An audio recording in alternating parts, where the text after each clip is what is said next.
ಚಿಂತಾಮಣಿ ಧ್ವನಿಗೆ ಸ್ವಾಗತ. ದೇಶದ ಭದ್ರತೆಗೆ ಹಾಗೂ ದೇಶದ ಸುರಕ್ಷತೆಗೆ, ದೇಶದ ಅಭಿವೃದ್ಧಿಗಾಗಿ ನಡೆಯುವ 2024ನೇ ಲೋಕಸಭಾ ಚುನಾವಣೆಯಲ್ಲಿ ಕೋಲಾರ ಕ್ಷೇತ್ರದ ಬಿಜೆಪಿ ಜೆಡಿಎಸ್ ಮೈತ್ರಿ ಅಭ್ಯರ್ಥಿ ಎಂ ಮಲ್ಲೇಶ್ ಬಾಬು ಅವರು ಸ್ಪರ್ಧಿಸಿದ್ದು, ಅವರಿಗೆ ತಮ್ಮ ಎಲ್ಲ ಅಮೂಲ್ಯವಾದ ಮತವನ್ನು ಕೊಟ್ಟು ಭಾರೀ ಬಹುಮತಗಳಿಂದ ಜಯಗಳಿಸಲು ಸಹಕರಿಸಬೇಕೆಂದು ಚಿಂತಾಮಣಿಯ ಮಾಜಿ ಶಾಸಕರು ಹಾಗೂ ಮಾಜಿ ಉಪಸಭಾಪತಿ ಎಂ ಕೃಷ್ಣಾರೆಡ್ಡಿ ಕೋರಿದರು.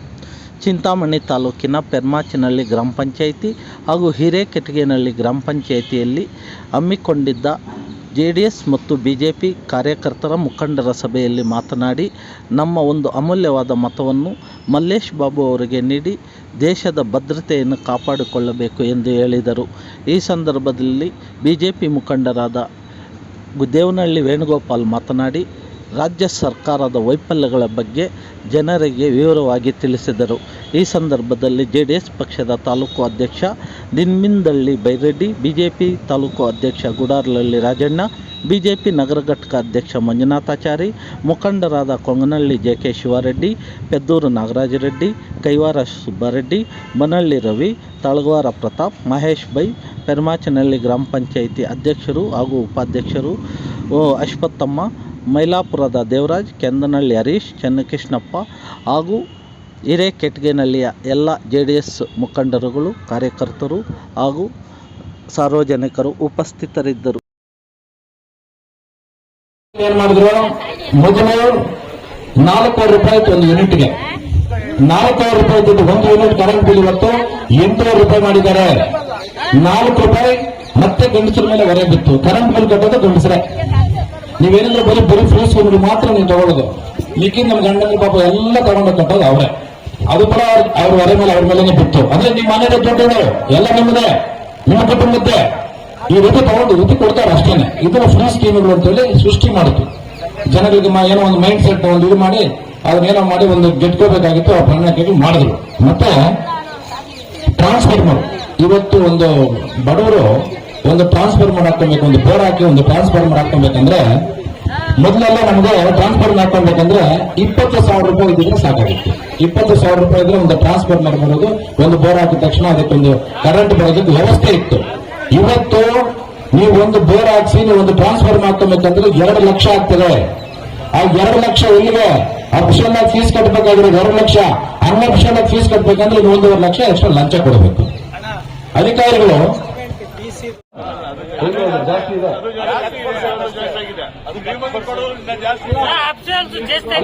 ಎಲ್ಲದಕ್ಕೂ ಕೂಡ ನೀವು ಯಾವುದೇ ತಗೊಂಡ್ರು ಕೂಡ ಇವತ್ತು ದುಪ್ಪಟ್ಟು ಮಾಡಿದ್ದಾರೆ.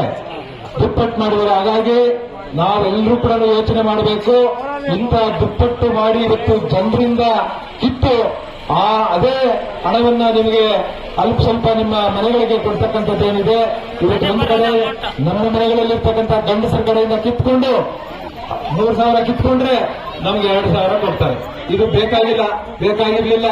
ಆದ್ರೂ ಕೂಡ ಇವತ್ತು ಕೆಲವು ಶಾಸಕರು ಹೇಳ್ತಾರೆ, ನೀವೇನಾದ್ರೂ ಓಟ್ ಹಾಕ್ಲಿಲ್ಲ ಅಂದ್ರೆ ಗ್ಯಾರಂಟಿ ನಿಲ್ಲಿಸ್ಬಿಡ್ತೀವಿ. ನಿಮ್ಗೇನಾದ್ರೂ ಹೇಳಿದ್ರಾ? ನೀವು ಲೋಕಸಭಾ ಚುನಾವಣೆವರೆಗೂ ಇರಬೇಕು, ಲೋಕಸಭಾ ಚುನಾವಣೆಯಲ್ಲಿ ನಮ್ಗೆ ಓಟ್ ಹಾಕ್ಬೇಕು ಅಂತ ಏನಾದ್ರು ಹೇಳಿದ್ರ? ವಿಧಾನಸಭೆ ಚುನಾವಣೆಯಲ್ಲಿ ಹೇಳಿದ್ರು, ನೀವು ಹಾಕಿದ್ದೀರಾ. ಈಗ ಅವರು ಏನಾದ್ರೂ ಆಗಲಿ ಚುನಾವಣೆ ಫಲಿತಾಂಶ ಆದ್ರೆ 5 ವರ್ಷಗಳ ಕಾಲ ನಿಮಗೆ ಗ್ಯಾರಂಟಿಗಳನ್ನ ಮುಂದುವರಿಸಬೇಕು ಅಂತ ನಾವು ಕೂಡ ಒತ್ತಾಯ ಮಾಡ್ತೀವಿ. ಯಾವುದೇ ಕಾರಣ ಕೊಟ್ಟು ನೀವು ಈ ಗ್ಯಾರಂಟಿಗಳನ್ನ ನಿಲ್ಲಿಸಬಾರ್ದು. ನೀವೇನ್ ಹೇಳಿದ್ದೀರಾ ಅದು ನಡ್ಕೊಳ್ಬೇಕು. ಆದ್ರೆ ಇವತ್ತು ಈ ಚುನಾವಣೆಗೂ ಕೂಡ ಕೆಲವು ಕೇಂದ್ರ ಸರ್ಕಾರದಿಂದ ಇವತ್ತು ಕಾಂಗ್ರೆಸ್ ಪಕ್ಷ ಇವತ್ತು ಪ್ರಣಾಳಿಕೆಯನ್ನು ಬಿಡುಗಡೆ ಮಾಡಿದೆ. 25 ಗ್ಯಾರಂಟಿಗಳು ಎಂದು ಬಿಡುಗಡೆ ಮಾಡಿದೆ. ನಾವು ಕೊಡೋಕ್ಕಾಗಲ್ಲ ಅಂತ ಗೊತ್ತು ಅವರಿಗೆ. ಆದ್ರೂ ಕೂಡ ಮೊನ್ನೆ ಕಳೆದ ವಿಧಾನಸಭಾ ಚುನಾವಣೆಯಲ್ಲಿ ಈ ಗ್ಯಾರಂಟಿಗಳು ತೋರಿಸಿ ಈಗ ಹೇಳಿ ಆ ಗ್ಯಾರಂಟಿಗಳು ಅಧಿಕಾರಕ್ಕೆ ಬಂದ್ಬಿಟ್ರು. ಆದ್ರೆ ಇವತ್ತು ನಾನು ಹೇಳ್ತೇನೆ, ನೀವು INDIA ಅಂತ ಏನು ಮೈತ್ರಿಕೂಟ ಮಾಡ್ಕೊಂಡಿದ್ದೀರಾ ಕಾಂಗ್ರೆಸ್ ಪಕ್ಷ, ಆದ್ರೆ ನಿಮ್ಮ ಕಾಂಗ್ರೆಸ್ ಪಕ್ಷದಲ್ಲಿರ್ತಕ್ಕಂಥ ಮಿತ್ರ ಪಕ್ಷಗಳು ಇವತ್ತು DMK ತಮಿಳುನಾಡಲ್ಲಿ DMK ಮುಖ್ಯಮಂತ್ರಿಗಳು ಹೇಳ್ತಾರೆ, ನಮಗೆ ತಮಿಳುನಾಡಲ್ಲಿ ನೀವು ಆಶೀರ್ವಾದ ಮಾಡಿ ನಮ್ಗೆ ಓಟ್ ಹಾಕಿ, ಆದ್ರೆ ಅಲ್ಲಿ ಕರ್ನಾಟಕದಲ್ಲಿ ಇರ್ತಕ್ಕಂಥ ಮೇಕೆದಾಟು ಅಂತ ಏನು ಯೋಜನೆ ಇದೆ, ಆ ಮೇಕೆದಾಟು ಯೋಜನೆಗೆ ನಾವು ಡ್ಯಾಮ್ ಕಟ್ಟಕ್ ಬಿಡೋದಿಲ್ಲ, ನಮ್ಗೆ ಓಟ್ ಹಾಕಿ ಅಂತ ತಮಿಳುನಾಡಲ್ಲಿ ಹೇಳ್ತಾರೆ. ಆದ್ರೆ ಇಲ್ಲಿ ಕರ್ನಾಟಕದಲ್ಲಿ ಹೇಳ್ತಾರೆ, ನೀವು 10 ತಿಂಗಳ ಹಿಂದೆ ನೋಡಿರ್ಬೋದು, ಚುನಾವಣಾ ಪೂರ್ವದಲ್ಲಿ ಮೇಕೆದಾಟು ಅಲ್ಲಿಂದ ಪಾದಯಾತ್ರೆ ಮಾಡಿದ್ರು. ನಮಗೆ ಅಧಿಕಾರ ಕೊಟ್ಟರೆ 24 ಗಂಟೆಯಲ್ಲಿ ಆ ಮೇಕೆದಾಟು ಯೋಜನೆ ಪ್ರಾರಂಭ ಮಾಡ್ತೀವಿ ಅಂತ ಹೇಳಿದ್ರು. ಆದ್ರೆ 10 ತಿಂಗಳು 11 ತಿಂಗಳಾಯ್ತು, ಇವತ್ತಿಗೆ 11 ತಿಂಗಳಾಗಿದೆ, ಮೇಕೆನೂ ಇಲ್ಲ, ದಾಟನೂ ಇಲ್ಲ. ಅಲ್ಲಿ ಏನ್ ಹೇಳಿದ್ರು ನಮಗೆ? ಅಲ್ಲಿ ಅವತ್ತು ಪ್ರಾರಂಭ ಮೇಕೆದಾಟಿನಲ್ಲಿ ಪಾದಯಾತ್ರೆ ಪ್ರಾರಂಭ ಆಗುವಂತ ಸಂದರ್ಭದಲ್ಲಿ ನಮ್ಗೆ ಹೇಳಿದ್ರು, ಏನ್ ಹೇಳಿದ್ರು? ನೀವು ನಮ್ಗೆ ಆಶೀರ್ವಾದ ಮಾಡಿ ಕರ್ನಾಟಕದಲ್ಲಿ ಕಾಂಗ್ರೆಸ್ ಪಕ್ಷ ಅಧಿಕಾರಕ್ಕೆ ಬಂದ್ರೆ ನಿಮ್ಗೆ 24 ಗಂಟೆಯಲ್ಲಿ ಆ ಮೇಕೆದಾಟು ಯೋಜನೆ ಪ್ರಾರಂಭ ಮಾಡ್ತೀವಿ ಅಂತ ಹೇಳಿದ್ರು.